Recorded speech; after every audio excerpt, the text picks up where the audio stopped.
Hey everybody, Hoosier Jedi here with another review for you. This time we're talking the Doctor Who episode, Deep Breath. This is it, guys. We've been waiting about 8 months for this.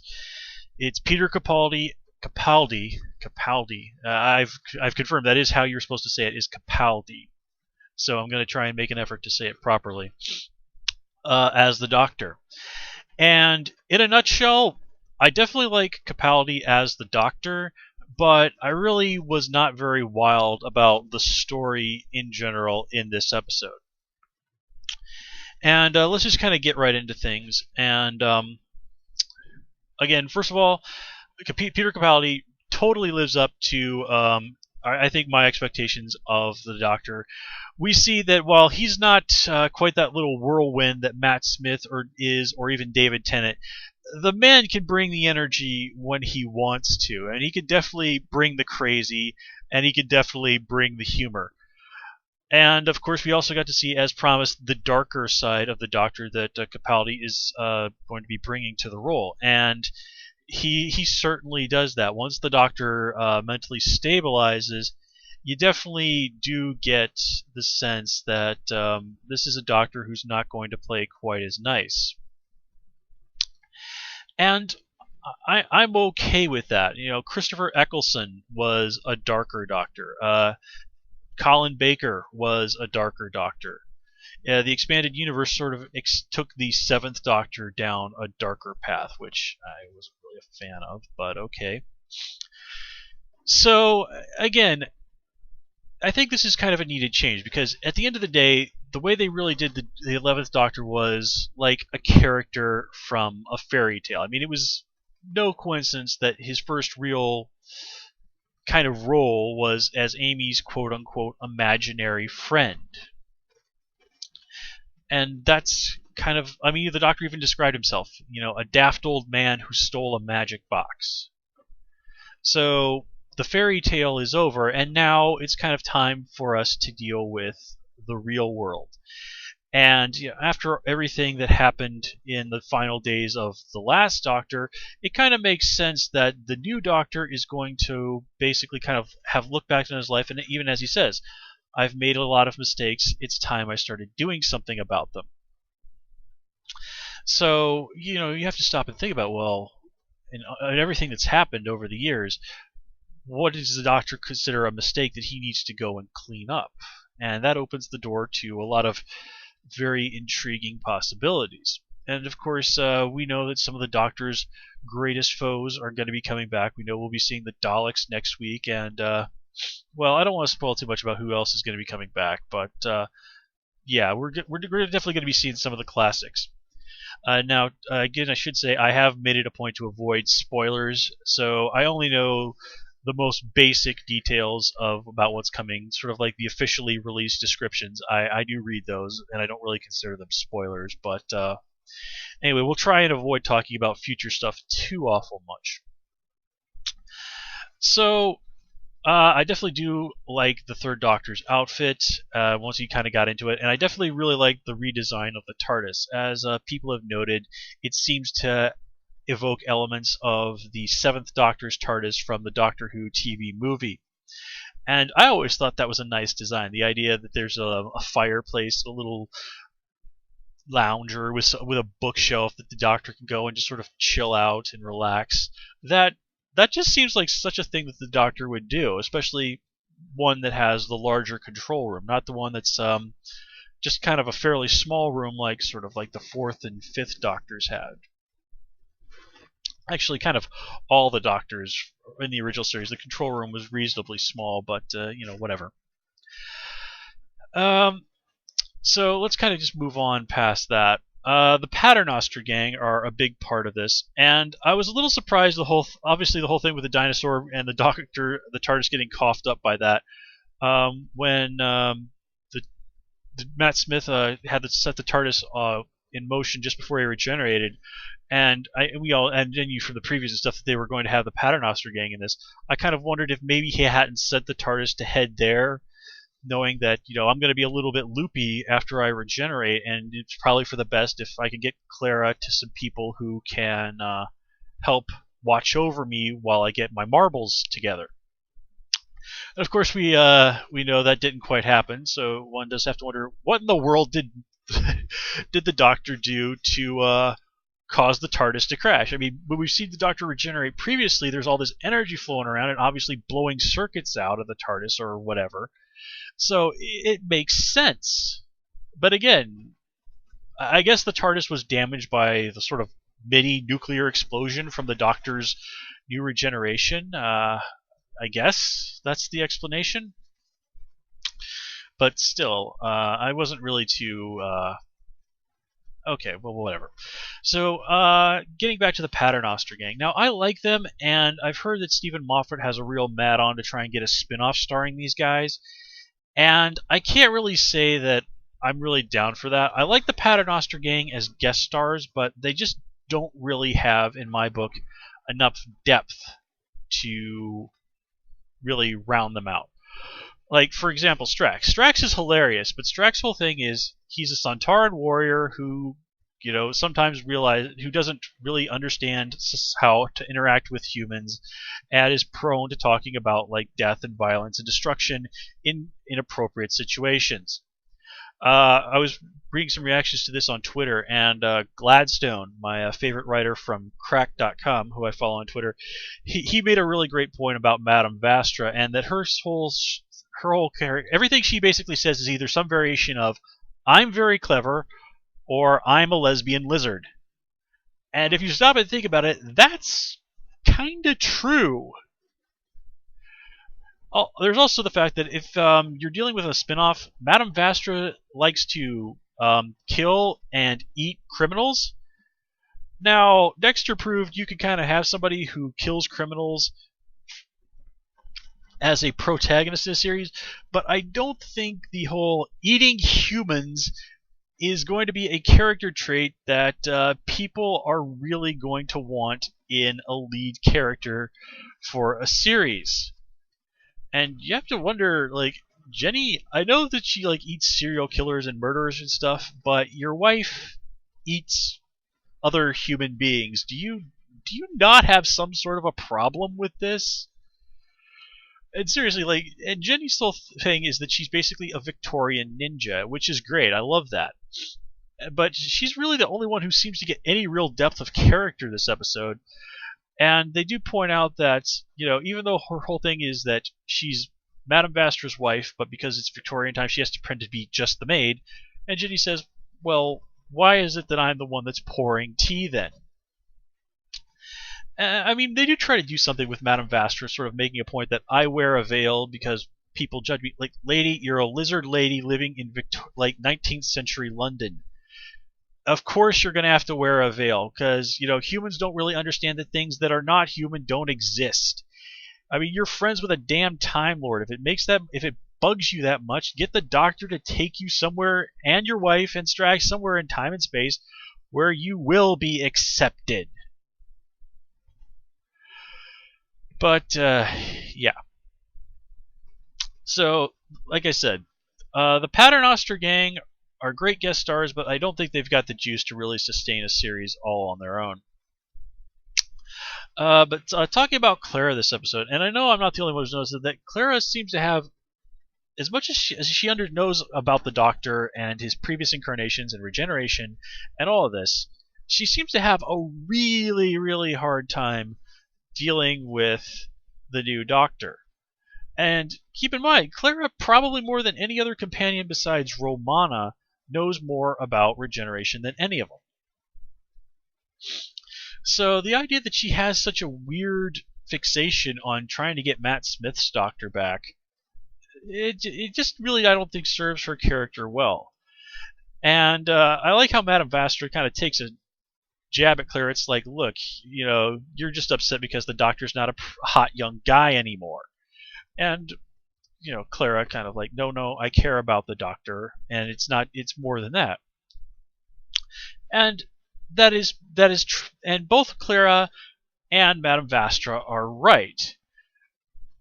But again, it does sort of speak poorly of Clara that as much as she knows about the Doctor, that she has so much of sort of a hard time accepting the new Doctor.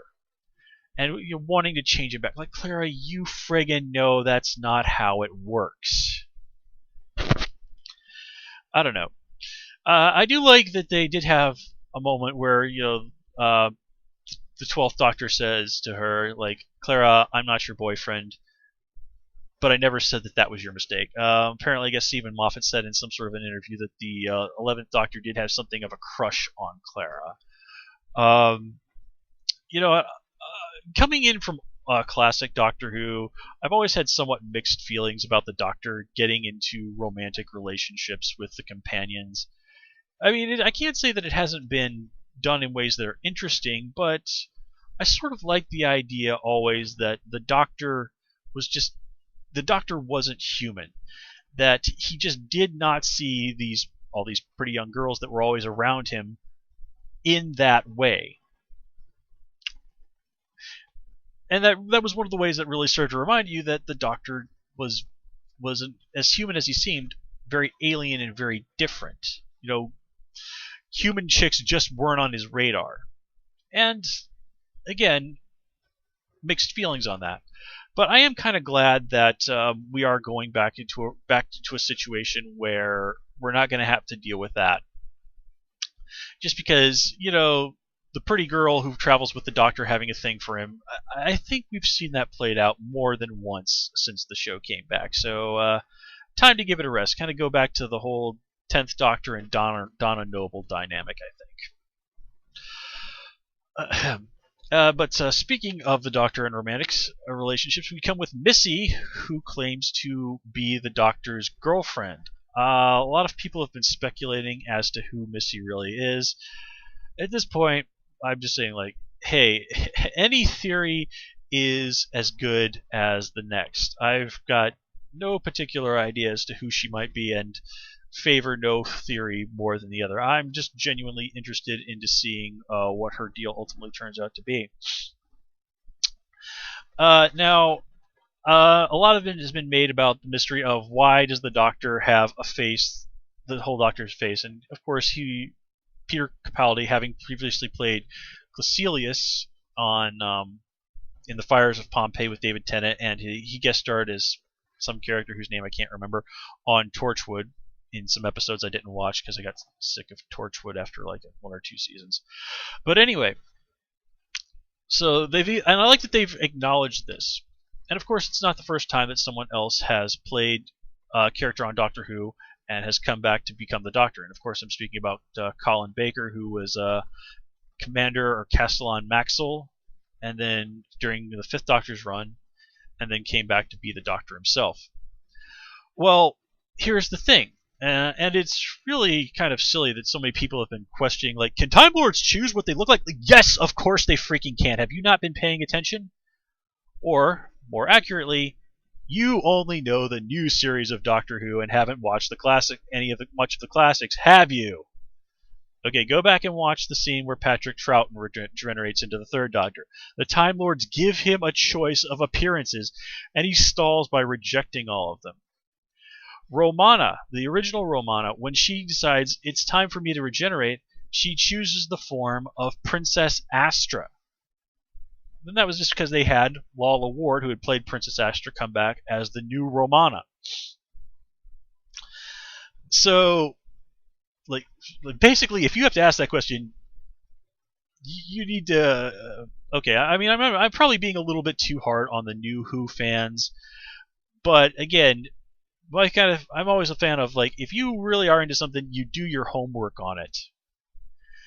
So it's like, wait, you're a fan of the show, but you don't really understand how regeneration works? It's like, come on. I mean, it's just one of those things. Like, if you've been paying attention to, okay, I'm gonna stop. I'm gonna stop. Yes, Time Lords can choose what they look like, and they can choose to take the faces of people they have previously seen. It's established. All right, Romana herself, the only other Time Lord who ever traveled with the Doctor, and I don't count Susan as a Time Lord. She was a Gallifreyan, but she was not a Time Lord. She did not graduate from the Time Lord Academy, and that's not hyperbole. There really is a Time Lord Academy. Well, at least as far as we know. she was like 16. She went to human high school. I have a feeling she might have dropped out of Time Lord Academy to go away with the first Doctor, but yeah. Anyway, so there is that. So what does it mean that the Doctor chose the face of Clecilius? Well, my personal theory is that, remember Fires of Pompeii, and that Clecilius was a good guy. He was a nice man. He cared very much about his family, and when they're there in Pompeii, convinced they're all about to die, they just huddle together to kind of be together at the end. And it is only because Donna basically begs the Doctor does he go back and save them. And I think that what we might be looking at here is a situation that was kind of similar to what happened with the first Doctor. And if you pay very attention to the early episodes, right after the Doctor kidnaps Ian and Barbara, there's a scene when they're back in caveman times, and the first Doctor is really basically about to murder a caveman in order to save his own skin. And it's excuse me. Ian Chesterton sort of getting on his case and saying, like, what the heck do you think you're doing? That stops him. And a lot of people have speculated this is the moment where the Doctor sees something special in humanity, and that's why they basically become his favorite species. A simple, primitive human stopped him from breaking that promise. Never cruel, never cowardly, never give up, run away. And right then and there, the Doctor was about to do something extremely cowardly, and, well, it's hard not to call murdering someone cruel, and just in order to save his own skin. And going back to the Fires of Pompeii, yes, Pompeii was a fixed point in history, but it was Donna kind of interviewing there that made the Doctor realize, like, yeah, I have to let Pompeii happen. I have to let those thousands of people die. But I do have it within my power, and it won't hurt anything, to save this one family. To save these good people. And I kind of think that maybe taking the face of Clecilius is there to remind him that he has made a choice to start cleaning up his mistakes. He knows, kind of as he's regenerating, that he's going to be going down a darker path. I mean, each Doctor seems to be a reflection or a counter to the Doctor that came before them. So my thinking is that, as the 11th Doctor goes, he's sort of thinking, here's my chance to start making up for all those mistakes that I've made, to clean up the unfinished business. But in order to do that, I'm going to have to be a harder man. I'm going to have to cast off caring what people think about me. But I can't lose the goodness in me. Otherwise, I'm doomed. And by taking the face of Clecilius, a good person to whom a human had to convince him to show kindness and mercy, every time he looks in the mirror, he's got that reminder of what it is that he needs to hold on to. Now, again, this is just me spitballing, but that's I figure that at this point that's as good a theory as any. So anyway, let's kind of get back into talking about some of the details of the episode a little bit more. First of all, did you notice that the guy who had his eyes stolen was played by the dude who was Sir Dantos on Game of Thrones? That was pretty cool. And I do like that they bring back the clockwork droids from The Girl in the Fireplace. I rewatched that episode during the Doctor Who Takeover week, and I'd forgotten, like, man, this really is a great episode. So, kind of like, well, okay, what's going on there? Now, the half-faced man. I really don't get these robots. First of all, just how much crap from millions of years ago is there buried under London? I mean, seriously, if you start up and think about that under the overall history of Doctor Who, it's like London apparently was built on like the weird alien crap junkyard. But hey, it's TV. Let's just kind of go with it. Anyway, so they have these robots, all these robots, and the leader is the one who's missing half his face, And yet he's the one who goes and wanders around the streets of London while there's all these other robots who look perfectly normal. So why are they sending out the one robot that, if anybody kind of looks at him too closely, is going to attract all kinds of attention? I mean, I guess you could say like he's the leader, and he kind of like, well, I guess I need to do this myself. But again, that makes no sense. I mean, seriously, he's the guy in charge. You can't spare like a small patch of that skin from the skin balloon to cover up his face completely. And why in the world are you making a balloon out of skin?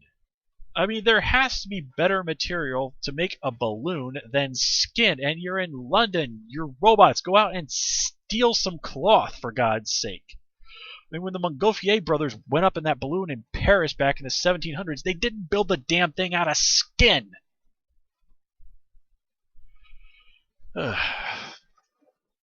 So anyway, there is, of course, the question of, well, did the Doctor push the robot guy, or did he jump? And I gotta admit, seeing the thing impaled on the top of the Elizabeth Tower, and yes, I am aware it is properly called the Elizabeth Tower, but everybody, including British people, generally calls it Big Ben, even though that's not technically correct. My theory is, no, the thing jumped. The Doctor is not really the sort of guy who kills people generally. Now, if you look at the long-term history of Who, there are moments where you can go like, wait a second.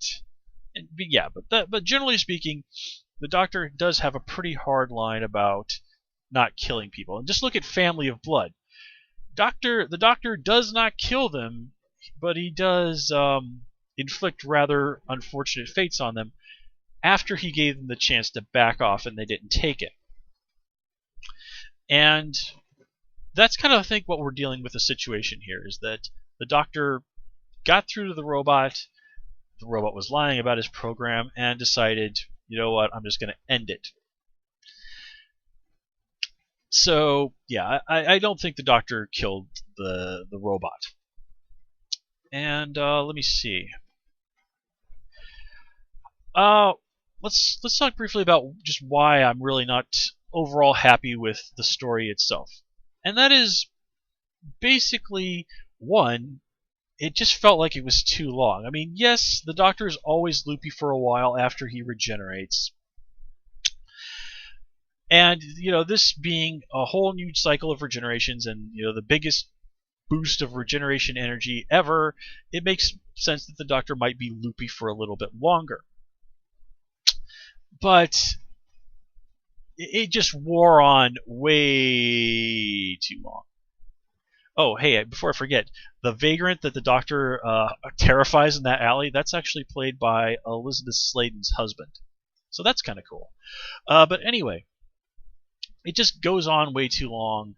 And while they're obviously, the plot overall is meant to bring back some ideas and sort of start us down the path of the Doctor clearing up past mistakes, it does kind of feel like a rehash of stuff that we've seen before. I mean, dinosaurs stomping around London. Well, we've seen that before. We've seen the Clockwork Robots before. We've seen the Paternoster Gang being their quirky selves before. And again, that's not necessarily a bad thing. It just sort of felt like they sort of focused on, wow, let's talk about let's look at the Doctor, and then sort of basically kind of half-assed the rest of the story. So yeah, Peter Capaldi, great as the Doctor. Really looking forward to him. I think we're going to be in for a fun ride with him as the Doctor. Not too happy with the story overall. Lots of intriguing ideas and questions raised. Oh, geez, what's wrong with me? I almost forgot to talk about Matt Smith popping up. Okay.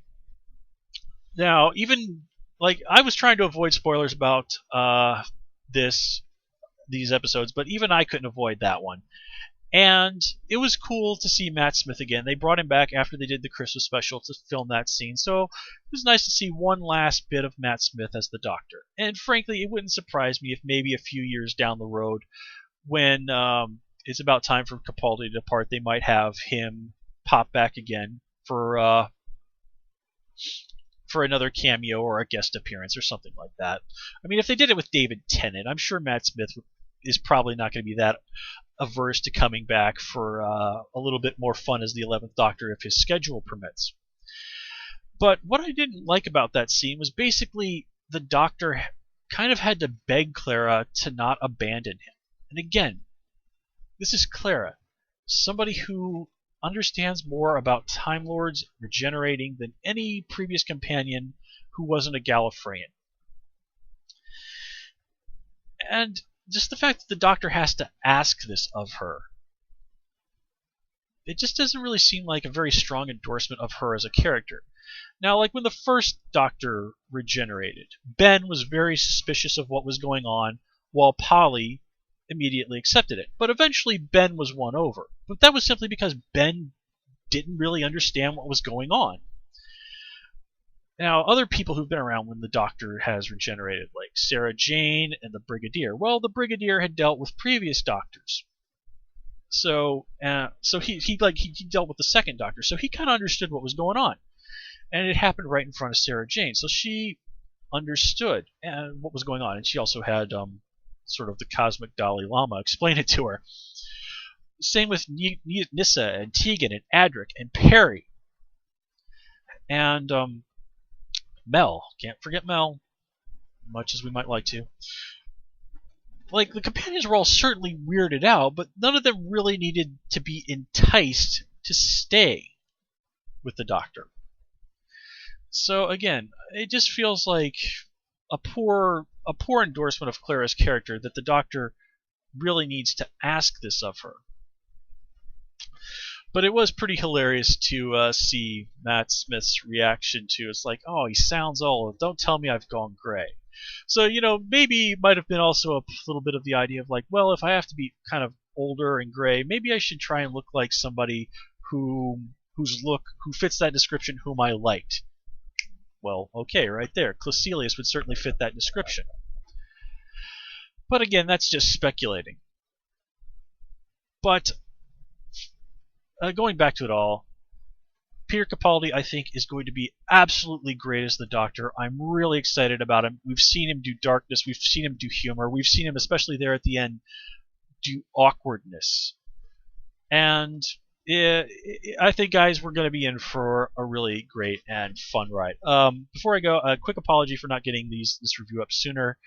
After I watched the episode, I stuck around to try the first episode of Intruders. And then I watched After Who with Chris Hardwick. And by then it was late and I was tired, so I went to bed. And then Sunday I was very, very busy, so sorry about that. I'll try to be a little bit more on time with things in the future, but actually I'm probably going to be going on vacation this week, starting this week for about 2 weeks. So I don't know if I'm going to have BBC America where I'm going. If not, I'll just grab the show off of Amazon. So I will still be doing these. I just might not be able to get them up as quickly as I like. But anyway, guys, that's all I have for you this time. As always, you can follow me on Twitter at Hoosier Jedi. And until next time, take care and have a good one.